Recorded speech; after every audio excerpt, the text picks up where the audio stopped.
யாரு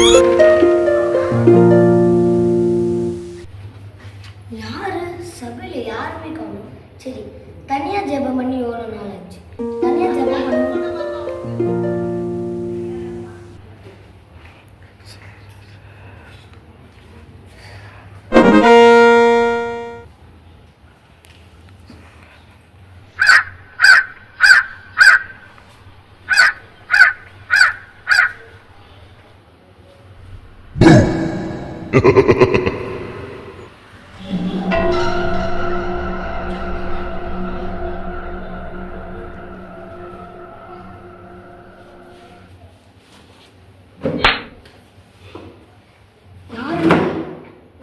சாத்தானே.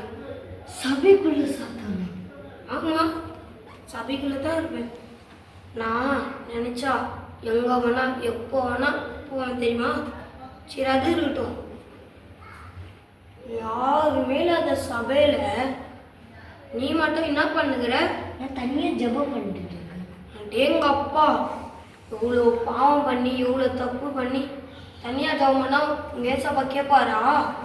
கேட்பாரு. அதே எப்படி கேட்பாரு? சரி, நீ வேணா யோசிச்சு பாரு. கேடிஎம் பைக் வேணும், ஐஃபோன் வேணும், எல்லாம் கேட்டல, உங்க ஏசப்பா குத்தாரா? யோசி யோசி.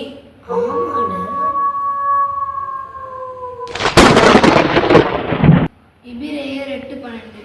யாரு பேசுற மாதிரி இருக்கு? எபிரேயர் 8:12. சரி, படிப்போம்.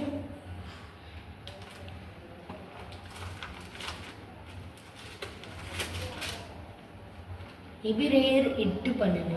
ஏனெனில் நான் அவர்கள் அநியாயங்களையும் கிருபையாய் மன்னித்து அவர்கள் பாவங்களையும் அக்கிரமங்களையும் இனி நினையாமல் இருப்பேன் என்று கர்த்தர் சொல்லுகிறார். சாத்தானே, பாத்தியா? நான் எவ்வளோ பாவம் செஞ்சாலும் ஏசப்பா என்னை நான் என் ஜபத்தை கேட்டு ஏசப்பா மன்னிக்கிறாரு. அடா பாவி, ரகசியத்தை கண்டுபிடிச்சிட்டியா? அப்பா என்ன சொன்ன? கேடிஎம் பைக் வேணும், ஐஃபோன் வேணும் தரல. நான் சொன்னேன், அது எனக்கும் ஏசப்பாக்கும் இருக்கிற விஷயம். நீ வராத. அப்பா இப்போ சாத்தானே. எதுக்கு? ஐயோ, எதுக்கு?